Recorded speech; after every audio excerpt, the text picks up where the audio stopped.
Hello, I'm Craig Murray, and I'm making a podcast to tell you some very important facts. And I'm doing a podcast because I find I can't write at the moment. I'm very badly blocked. And I'm blocked because I'm very upset, concerned, and depressed by the sheer extent of corruption in Scottish society at the moment, by the corruption of the Scottish government, the extreme corruption of the Crown Office, the political corruption of the Committee of Inquiry at Holyrood, which is working entirely on party lines with no particular interest in the truth.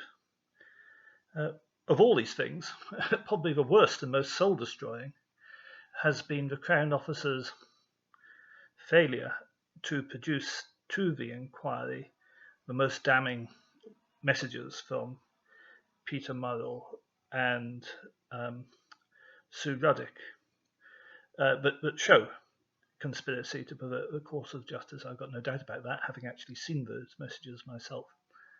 And the fact that the brass neck of Nicola Sturgeon and members of the committee who say that the messages given to the committee show there is no conspiracy, when they know full well that those are the wrong messages and the actual messages have been hidden. And I would say in, over 20 years as a civil servant, 6 years as a senior civil servant, a member of the senior civil service, and then taking part in public life in a number of capacities since, the most disgusting thing I've ever seen from a public official is Lindsay Miller of the Crown Office, who wrote 3 letters to Kenny MacAskill, MP, directly denying the existence of the text from Peter Murrell that said, now is a good time to pressurise the police to take action against Alex Salmond. Lindsay Miller 3 times denied that explicitly in letters to Kenny MacAskill that were lies or sophistry so extreme as to be tantamount to a lie. Appalling behaviour by Lindsay Miller. And the extraordinary thing is the police are now waiting to interview me under fear of yet another prison sentence as the potential person who leaked that message to Kenny MacAskill, that message which the Crown Office denies exists. How I can leak something that Lindsay Miller says does not exist is fascinating. We will discover. And incidentally, it was not I who leaked it. It also was not I who leaked the messages to David Davis, some of which he read out in the House of Commons, and which provide some of the basic evidence that I'm telling you the truth. I found all this so depressing, and it genuinely, I know this sounds hard to believe, it's not the prospect of myself going to prison as a result of all this corruption, which is the most depressing. It's what has happened to society, that so few people actually care about gross lies and corruption in government and the state, and the extraordinary government control of the prosecution service and the police, which is truly awful, awful banana state stuff. I've been so down by this, I've really found it very hard to write on anything. It's also true that in lockdown, my blog is not an armchair blog, as regular readers know. I go places. If it were not for lockdown, I would have this year already gone to Afghanistan and to Syria and to Spain to testify as a witness in the case about the CIA spying on Julian Assange in the Ecuadorian embassy. All of those have been stopped by lockdown. So I can't do my normal stuff, which informs my writing. That also has depressed me.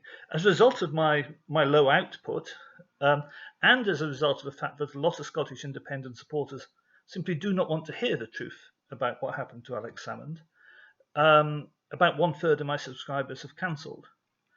As I have a 1-month-old son, and the majority of my income comes from my blog, that's something of a personal disaster. The trouble is, of course, you then get in this silly spiral where I'm so upset by that I'm not blogging, And because I'm not blogging, more people are cancelling. So that's kind of difficult. If you want to cancel, please avoid it for a few weeks till I'm feeling better.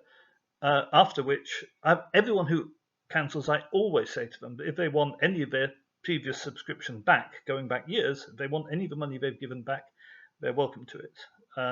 So that offer stands.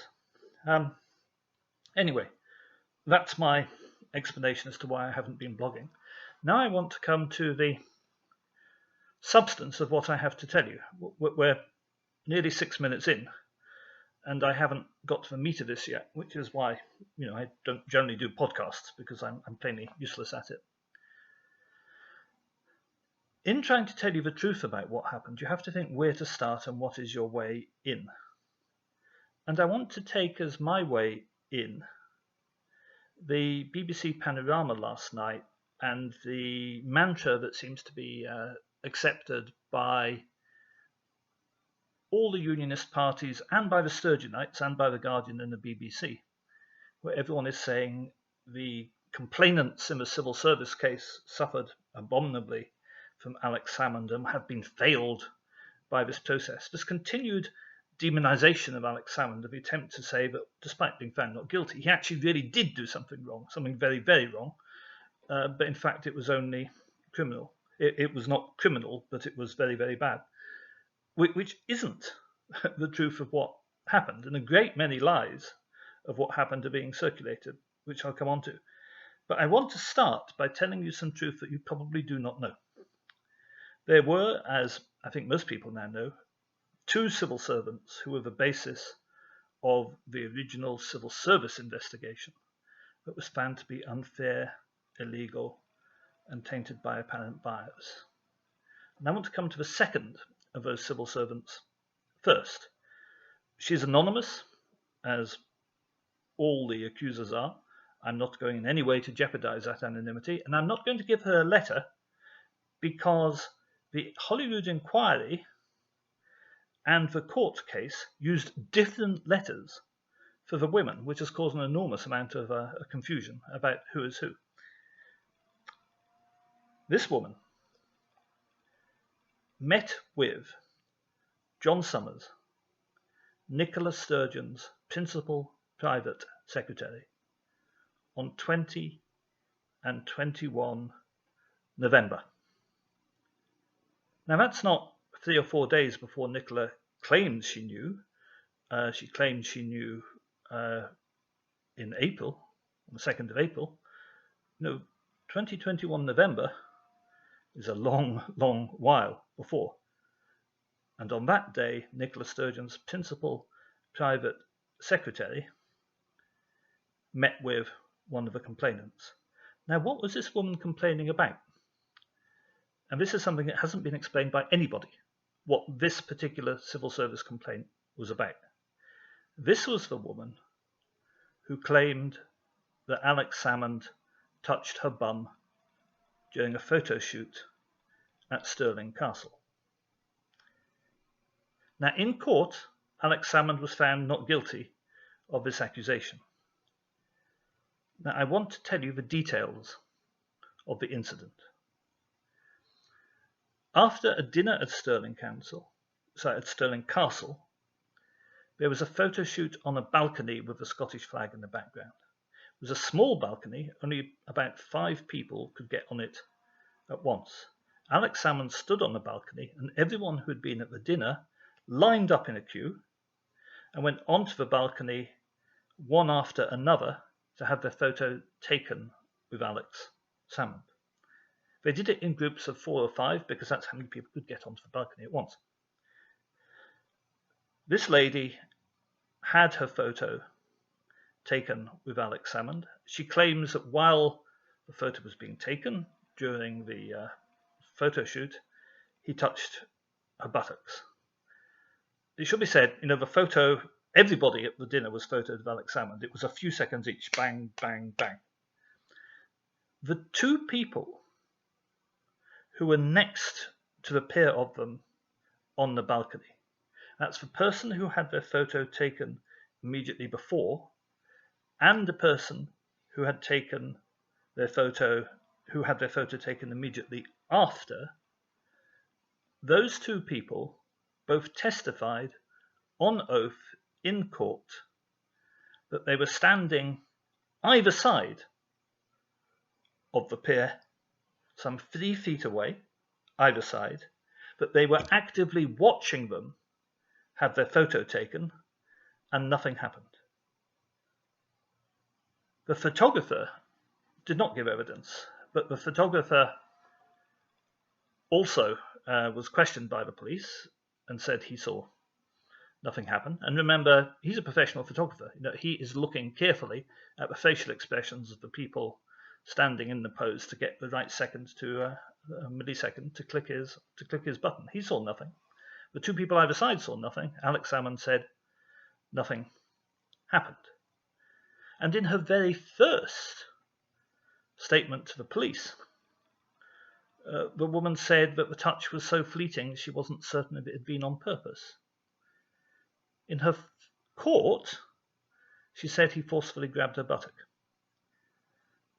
which, bluntly, people would have noticed. Or most likely they would. That is the incident. That is the second civil servant that all this is about, who we are supposed to be feeling has been let down terrifically by the process. An incident for which there was no evidence and for which there are independent eyewitnesses who say it did not happen. Now, I want to give you that as the way in. Then I want to go back to the first civil servant. Now, this is interesting because this is the one incident that did actually happen. And I should say that the woman in question I have been in contact with. She emailed me, and we have had an exchange of emails, which was perfectly friendly, on the subject of what happened. And this is a woman who was working for Alex Salmond. They were working late at night. Alex Salmond's evidence in court said they adjourned to work up in his bedroom at Bute House because the central heating downstairs was not working. Now, that evidence was not challenged. There was no challenge to the fact that the central heating downstairs was not working. That's why they went upstairs. Now, I should state, and the court heard, and I should state for my own certain knowledge, it is not in the least unusual for the staff who work closely with the First Minister or any other minister in a big government position to be working with them at midnight. It happens absolutely all the time. I can be a direct eyewitness to that. I saw Jack Straw do it. I saw Robin Cook do it. I saw Malcolm Rifkind do it. I was, myself on occasion, although I was never, actually, I won't say that because it might pinpoint the woman too much, but I have myself worked with a minister at 2 o'clock in the morning. It's not in a senior civil service and in the way that ministers work. It is not unusual. Absolutely not unusual. It may sound weird to people who don't know how ministers and civil servants work, but it really is not unusual. On this occasion, they'd been working over dinner. They'd drunk. They drank some more. They were drinking a bottle of Mai Tai. They'd been given on a trip to China. Alex had been given on a trip to China. And they ended up on the bed. It seems Alex's evidence was that she went to get her coat, which had been laying on the bed, and he went with her, and they ended up in what he called infamously a sleepy cuddle. She maintains that's not what happened. And again, it is the case that her account of what happened at the time, as Alex's barrister put it in court, grew arms and legs. That by the time it came to court, she was alleging that he'd been trying to get his hands inside her underwear, which allegation she had never made. at the time. But here is the difference with this particular claim. This claim did happen. It was a real incident. They were working very late, they got drunk, and contact happened which shouldn't happen between somebody who is employed and their employer. It's wrong, it's inappropriate given the balance of power. Alex Salmond never denied this. The next day, she made a complaint. His response to that complaint was immediately to admit that it had happened and to apologize fully and fulsomely, say he was extremely sorry, it had been wrong, it had been inappropriate. She accepted the apology. Sorry, I just caught something falling off the table. She accepted the apology. He offered her, and the civil service offered her, this was a formal apology going through, civil service procedure, because she was offered by personnel department the chance to move to a different employment within the same civil service at the same level, no loss of career or anything like that. She turned down that offer and she continued working with Alex Salmond in the same capacity for some years, and perfectly happily. But no one seems to dispute that was perfectly happy. Now, the important point I want to make on this is that there were no witnesses. Alex Salmond could simply have denied it happened, and it would have been extremely difficult for her to prove it happened. He didn't do that. He immediately admitted it. He immediately said he was wrong, he was really wrong, and he was very, very sorry, and it was wrong and inappropriate. And he's continued to say that ever since. He issued a formal apology.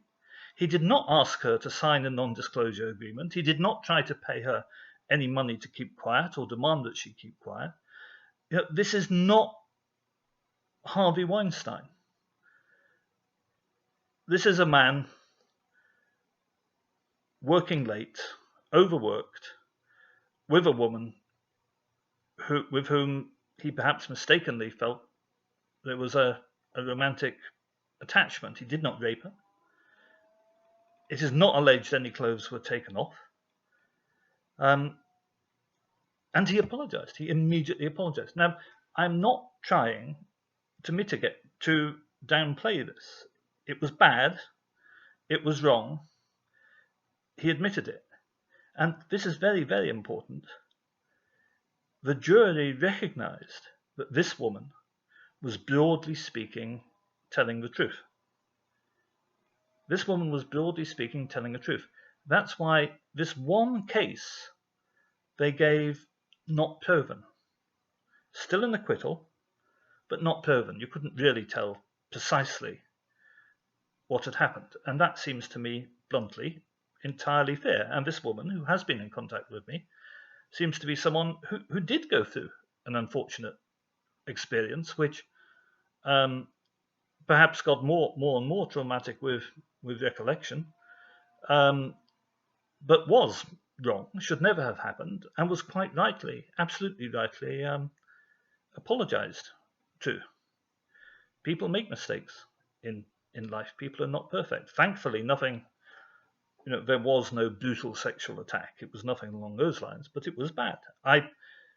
In my career, I always avoided, like the plague, any physical relationship with anyone who worked for me, because plainly it's wrong, and a mistake was made. Something was done which is wrong and was apologized for, and the apology accepted. And that incident, that's the only one the jury found not proven. All the others they found not guilty. That one incident, that is the little nugget of truth at the bottom of this.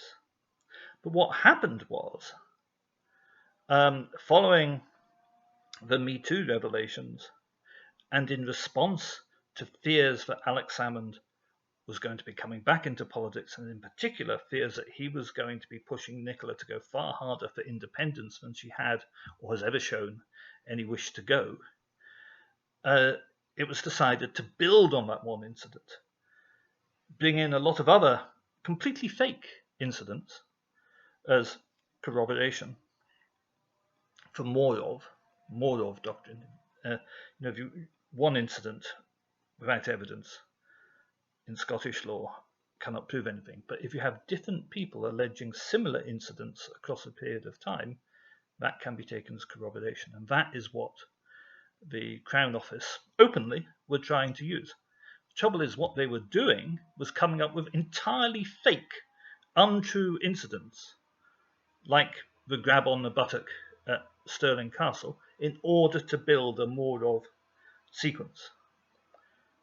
Now then, I told you that John Summers met the lady with the Stirling Castle claim on 20 and 21 November, and he did so at the behest of his line manager, Barbara Allison. And that, started the ball rolling towards trying to build a case against Alex based on the one real historic incident, and initially just on this 1 second, frankly fake, cooked up incident. Now, I've told you that John Summers met the woman on 20 and 21 November.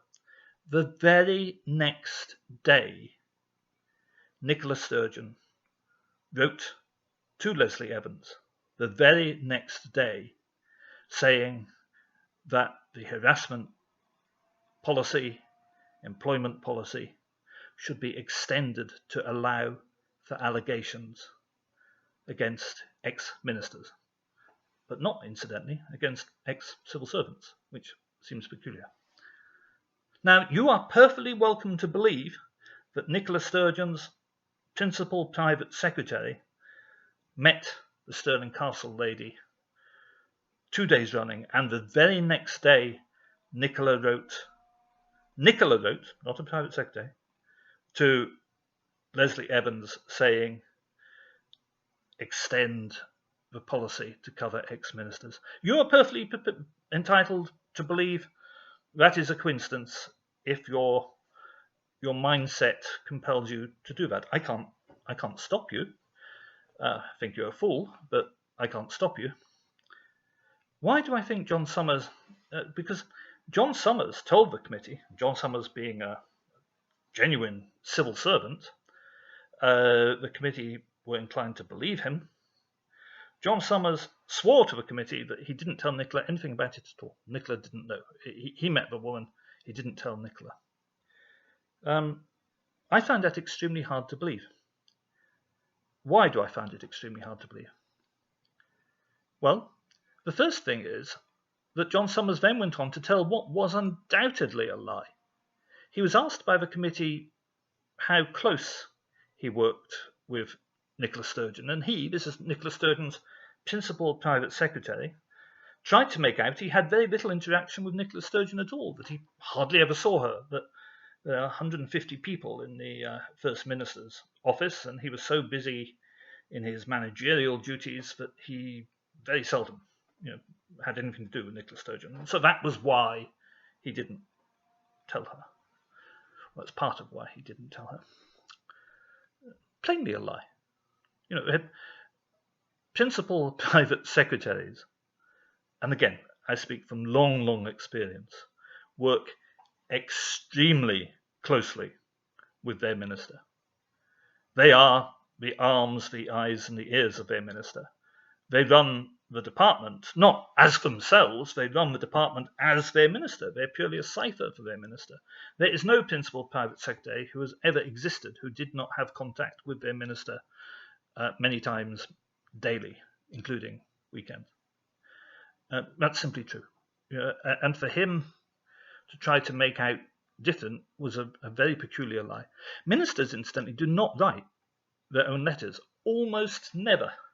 If something comes out from Nicola Sturgeon, a letter comes out, she will, and any minister, and again, I've witnessed it myself literally hundreds of times. Any ministers are extreme. I know everyone, including me, runs down politicians, but the truth is, ministers are actually extremely busy and work fantastically long weeks. They don't have time to sit around drafting. Any minister who wants to write a letter will turn to one of their private secretaries and say, right, I want to send a letter to Bill. I want it to say that, no, we're not going to agree to what Turkey wants. We're much more interested in the American position, and that's because the Turks are ignoring the importance of climate change. I just give, that's an example. But the minister will tell the private secretary broadly what they want the letter to say, which will take them 15 seconds. The private secretary will then devote the 10 minutes to actually writing that out and fleshing it up into a letter for the minister to look at and sign. I think it's extremely likely that it was John Summers who actually drafted the letter that went the next day to Leslie Evans saying, let's include ex-ministers, the day after he met with the complainant with the lying story about Stirling Castle. I think that's almost certainly going to turn out to be true. So John Summers, a very plausible witness, but somebody who I had every reason to disbelieve. And bluntly, a principal private secretary, or any private secretary, their first duty is to their minister. Every minister I've ever worked with would be absolutely furious if such dynamite intelligence as live sexual allegations against their successor was passed to the private secretary, and the private secretary did not tell their minister. I find that literally an unimaginable situation. It just could not happen. And I'm absolutely plain, it did not happen.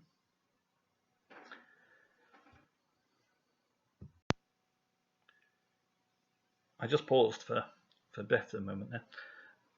I want to move on from that to the case of the woman who wasn't there. One of the most intriguing things in terms of the WhatsApp messages and text messages that may or may not have been given to the committee by the Crown Office is the series of messages regarding Ian McCann and his relationship with the woman who wasn't there. Now then, this is the woman who claimed the most serious claim of all. She made the attempted rape claim, of which Alex was found not guilty, relating to the dinner on the evening when eyewitnesses showed and documentary evidence showed, including the visitor's book and the kitchen diaries, that she had not been there at all. She was a woman also who went to Ian McCann with her story, Ian McCann being the SNP's compliance officer. And he said that they would put it on file in case it had to be used, meaning used to block Alex Salmond's political comeback. And it's absolutely plain, and there's no dispute. That's what it meant. And when people say, well, what was the motive? Did Nicola have a motive? The motive is there. The motive is there in black and white. They stated that she was making this claim against Alex Salmond on the basis she wanted to stop him coming back as an SNP candidate again.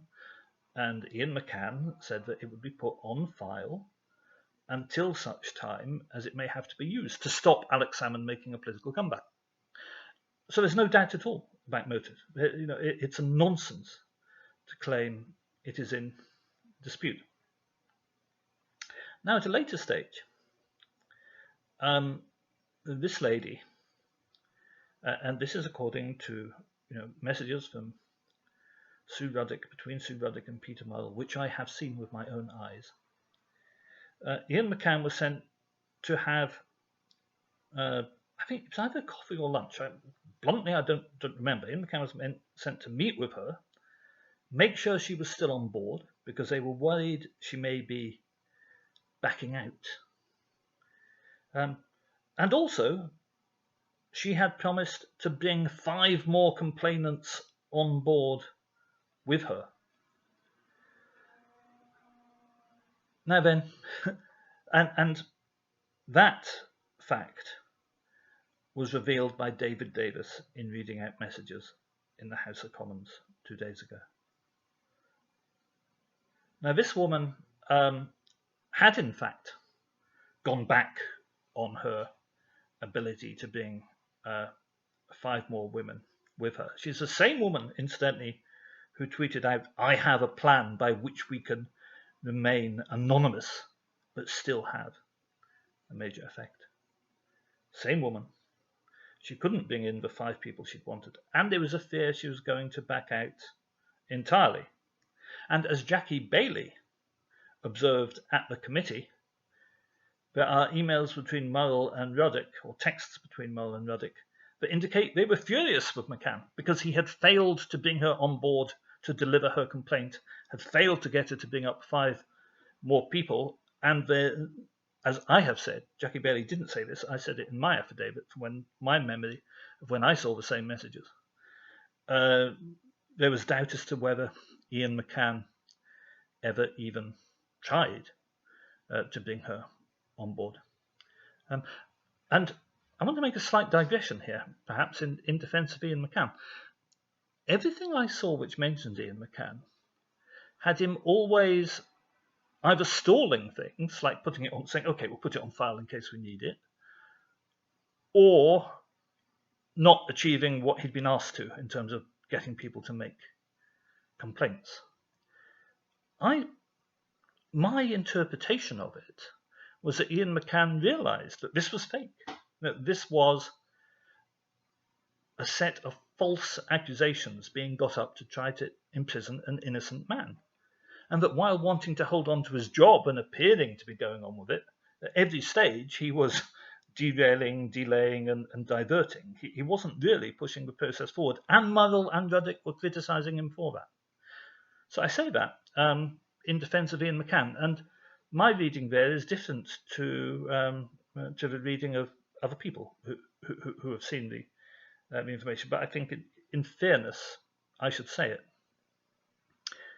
Well, anyway, this lady, Woman H, she, of course, famously claimed that an incident happened to her at a dinner party where she was not present. Samantha Barber, who was a long-term friend of hers who had been at her wedding, not only said she was not present, but said that this woman had phoned Samantha Barber and asked her to go to the dinner, saying she could not go herself, "Could you please go?" And when she got there, she wasn't there. And Samantha Barber knows her well and swore on oath she was not there. There was another person that, and don't get me, it wasn't like a big event. It was a tiny dinner for 3 people. So you can't not notice someone was there or not. There was an actor who wasn't there, who was there, whose name is kept anonymous for reasons which, bluntly, I don't understand in the least. He gave video testimony to the effect he thought somebody might have been there. Somebody else might have been there. He had a recollection of someone who may have been coming out and in. And he thought it might have been the woman. He didn't positively identify her. He wasn't shown by the police 8 photos and said, "Can you pick out which one it was?" It was only put to him by the police. And for some reason, which to me is an extraordinary stain on the conduct of a trial and on Scottish justice, Police Scotland were allowed to submit in evidence a video of him saying, when asked if it could have been this woman, saying, "Oh yes, it could have been her," without any kind of anonymised lineup, and without the defence being allowed to cross-examine him, which was astonishing. But even then, all he said was he thought there was someone else there, and it could have been her. On top of which, the court heard 2 other things. The first is that, for reasons I better not tell you because of jigsaw identification, there was something on that day very extraordinary about this woman, physically, that would have been impossible not to notice. And the second thing is, she also claimed, in her account of what happened, that she had a conversation with Tasmina Ahmed Sheikh the next morning about it. And Tasmina said that was absolutely impossible, because at the time she claimed she had the conversation, that morning, all morning, overnight, Tasmina's father had died, and Tasmina was on the way to London to arrange the funeral. So the idea that she would be, having conversations about a dinner the night before with this woman was just a complete and utter nonsense. So that was rubbish, absolute rubbish, and part of the effort to get up corroborating false stories. And it has to be said that some of these people were not doing this out of ideological belief. Some of it were doing out of expectation of reward. And the woman who was not there was doing it out of expectation of reward in terms of the promotion of the political career of somebody. I know the details precisely. I'm not allowed to tell you. It's actually a notorious incident, which you would understand, but I'm not allowed to tell you. I'm not allowed to tell you who any of these people are. One of them I can tell you, in a sense, in that Sue Ruddock, the chief operating officer of the SNP, the woman who was extremely involved, along with Nicola's chief of staff, Liz Lloyd, in trying to recruit people to make false complaints. Liz Ruddock herself made a false complaint where she claimed that Alex basically pushed her, I believe, on a stairway in Glenrothes. Unfortunately, there was another lady present named Anne Harvey who testified that she was there and the incident never happened. Now, one of the amusing things about this is that Sue Ruddock has claimed recently Sue Ruddock has come forward and announced herself as somebody who made this complaint about Alex pushing her, as an example of how dreadful he is. And when Anne Harvey contradicted her, Sue Ruddock said, no, that was a different occasion. He pushed me on another occasion that I complained to the police about. But that's actually not true, because Sue Ruddock only complained to the police about one occasion. And the reason the police interviewed Anne Harvey was that Sue Ruddock herself told the police that Anne Harvey was a witness. That's why Anne Harvey was interviewed by the police. And Anne Harvey, being a lawyer, when she said she was there, she witnessed the incident, and it was a nonsense. It was just an accident. He knocked her as he went past, knocked her very, very slightly, literally jogged her elbow as he went past. And this was a nonsense. Given that Anne Harvey is a lawyer, that complaint was so tenuous, the police did not bring it. And there are other complaints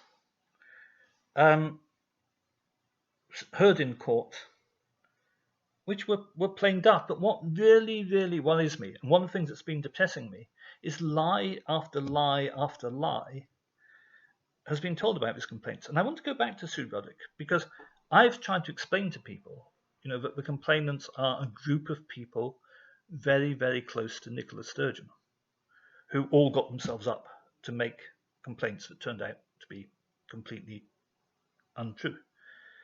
And Sue Ruddock I can't tell you who any of they are, except for Sue Ruddock, who has outed herself as a failed complainant. And Sue Ruddock is the chief operating officer of the SNP and very, very close to Nicola Sturgeon.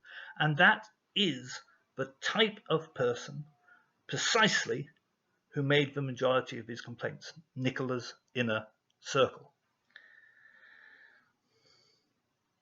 Now then, the other thing, which continues to upset me enormously, is that false accounts, totally falsified accounts of what the evidence actually was, are being spread on social media, and spread in ways that cannot be seen and counted easily. Through Facebook groups and things which are closed to outsiders, particularly to do with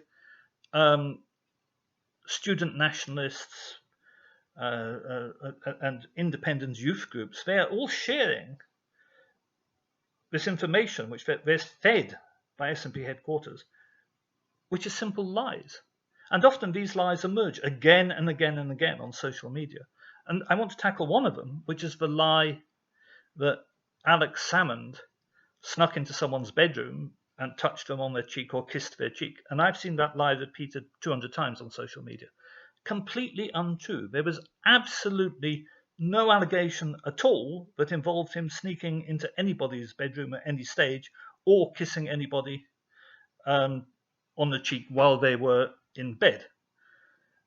There was an allegation made that in greeting somebody, he kissed them on both cheeks and he kissed them on the lips. That was an allegation made. He said to that he remembered greeting them, he remembered kissing them on both cheeks, which was reasonably normal, and he didn't kiss them on the lips, although it's conceivable he brushed their lip in kissing them on both cheeks, because that happens to me quite a lot because of my wearing glasses and whatever. But it was in a public place. It was literally on a stage where something was being presented in front of lots of people. So the idea that that's a sexual assault is a bit weird, but it certainly wasn't him creeping into anyone's bedroom and kissing them on the lips. The other allegation, which is wrapped up in this and entirely misrepresented, is that he stroked somebody on the cheek while they were sleeping, again, creeping into their bedroom. The truth of this is that he was with this person in China, in a car, with 2 other people, 4 people in the car. They approached the border check for Hong Kong in this official vehicle. The woman was asleep. She had to wake up to get her passport and show it at the border check. So in order to wake her up, Alex did this to her cheek to wake her rather than shake her. Now, I probably wouldn't have done that. That might be too much of an intrusion on someone's personal space. It depends on your relationship with a person, of course. And they've been traveling all around China together for some time, days. But to do this to wake someone up rather than shake them, as I say, Alex is a touchy-feely person. I'm not. I probably wouldn't do it. Is it a sexual assault? Well, plainly the jury decided it wasn't a sexual assault, but that is the touch on the cheek. It wasn't in a bedroom. It was in a car with 4 other people, and yes, the person was asleep, but he was doing it to wake them up, to show their passport. The lies that are continually being repeated about his appalling behaviour, because what happened was, and this is undoubtedly true, is that in order to try to get him, once the civil service inquiry failed, the SNP went into this amazing flurry of encouraging anybody and everybody who could think of anything at all to complain about, to complain. So we got the accusation that he had actually reached out to ping someone's curly hair in the lift, but hadn't actually done it. He'd reached out to do it and then stopped. And that was the accusation, that he thought about pinging someone's curly hair. 2 female witnesses gave evidence that the woman's curly hair was a standing joke in the office where they all worked, and everybody pinged it. And one of the women said she herself had definitely done that. And he was just doing, what was a standing joke in the office. It was in a lift with other people. That was where it was. And he didn't actually do it. But that was that accusation, because people were being roped in to bring in all these absolutely crazy, bluntly, extra allegations, which, we then have committee members saying, these are appalling, your behaviour was appalling. It's not appalling. It's how human beings interact fairly normally. And the constant lies, the barrages of lies about creeping into people's bedrooms, about having admitted to being a sex pest, that's just not true. There is a recording made secretly and furtively by the Times newspaper of his barrister talking on a train after the trial. And he does say the word sex pest. We can't hear, it's on a train. And the sound is both very bad and is obviously edited. We can't hear what came either side of sex pest. He may have been saying, well, Alex Salmond's not a sex pest. He may have been saying he's been accused of being a sex pest, but you hear the word sex pest. That the barrister has denied that he said Alex Salmond is a sex pest. And yet, again and again, people throw this at me. He admitted to being a sex pest. He crept into women's rooms and kissed them on the cheek. All kinds of absolute nonsense that bears no relation at all to the evidence that was actually heard in the trial. And I'm not going to, but I could go one after another through the evidence of the trial and tell you. It's awful. And it's awful not just because of the repeated lies, not just because of the failure to accept the verdict of a jury, a female jury and a female judge that actually heard all the evidence, and which jury, both Nicola Sturgeon, the SNP, the BBC, the Guardian, all of them, for ideological reasons or reasons of personal ambition, join together in dismissing the evidence, dismissing the jury verdict, and decide that, oh, he must have been guilty anyway, and that we should be busy feeling sorry for the victims. There are no victims, but we should be feeling, other than, as I say, the First Lady. The First Lady, I've always accepted, had cause for complaint, and Alex Salmond has always accepted, had cause for complaint.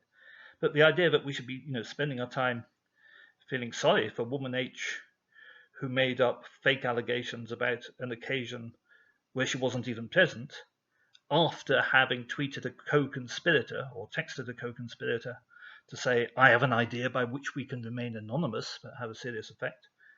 The idea that we should feel sorry for liars who try to get people convicted of perjury, it amazes me. And I have no doubt whatsoever.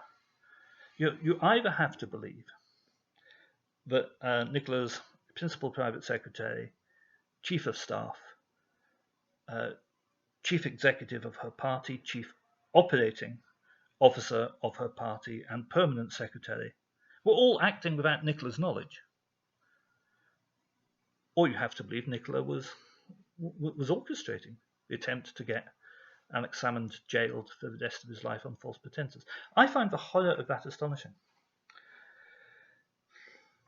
It hasn't made me stop believing in Scottish independence. I actually think Scottish independence is essential so we can clear this out. It has made me stop believing in the SNP, and no longer believing the SNP has been a wrench. I had hoped that once enough of the truth comes out, there would be enough decent people in the SNP to realise that the SNP seriously needs a change of leadership. That hasn't happened for two reasons. Firstly, the media have got no interest whatsoever in letting the truth of what really happened come out, and on top of which, the Crown Office has managed to still hide enough seriously important documents for the cover-up to be quite successful in covering up what really happened. And the second, slightly more worrying thing is the bluntly cult behaviour of so many people in the SNP who just worship Nicola, whose idea of Scottish independence is wrapped up with the personality of Nicola Sturgeon, who can't imagine independence without Nicola Sturgeon, for whom the whole thing is a cult. It's literally a cult in that they're not prepared to listen rationally to any evidence that doesn't accord with what their leader says. They can't take the cognitive dissonance of listening to a fact that is anyway critical of their leader or does not follow what their leader is saying. And that's very scary. I very, very definitely do not want to be a member of an organisation like that, because an organisation like that has already gone very, very bad. I've therefore been forced to leave the SNP, which has also depressed me an enormous amount.